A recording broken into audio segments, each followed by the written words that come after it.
সাগরদিঘির কাবিলপুরের রাস্তা বেহাল, ভোগান্তি শত শত মানুষের।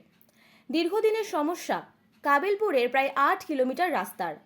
সোমবার বৃষ্টি হতেই ছোট নদীতে পরিণত হয় এই রাস্তা, আর সেখানেই স্থানীয়রা ছোট নৌকা নামিয়ে বিক্ষোভ দেখান। অন্যদিকে কাবিলপুর তেঘরি পাড়ায় মাল বোঝাই ট্রাক্টর উল্টে ঘটে বিপত্তি।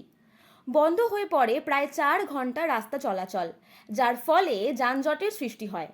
ভোগান্তিতে পড়ে বহু মানুষ, একাধিক যানবাহন। স্থানীয়দের দাবি, বারবার জনপ্রতিনিধিদের জানিয়েও কেন শুরু হচ্ছে না কাবিলপুরের রাস্তার সংস্কারের কাজ? আর কতদিন দেখতে হবে কাবিলপুরের এই দুর্দশার ছবি? উঠছে প্রশ্ন। দেখুন, এই রাস্তা সম্পর্কে বলার মতো ভাষা নেই। আজ থেকে নয়, বিগত 7 থেকে 5 বছর আগে থেকে রাস্তার এই অবস্থা। এই রাস্তা সম্পর্কে এমএলএ সাহেব যিনি আছেন, আমাদের বিধায়ক বারণ বিশ্বাস এবং খলিলুর রহমান, উনি এই বিষয়ে সব কিছু জানেন।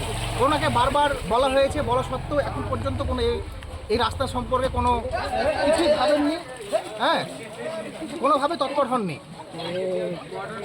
এখন রাস্তার যে অবস্থা, তাতে আমাদের কাজ করতে হবে। এখন যদি না হয়, আমাদের একটা বড় আন্দোলন নামতে হবে। কিছুদিন আগেই সাগরদিঘির কাবিলপুর মথুরাপুরে আসেন জঙ্গিপুরের সাংসদ খলিলুর রহমান। সেখানেও তিনি কথা দেন দ্রুত শুরু হবে কাবিলপুরের রাস্তা সংস্কারের কাজ।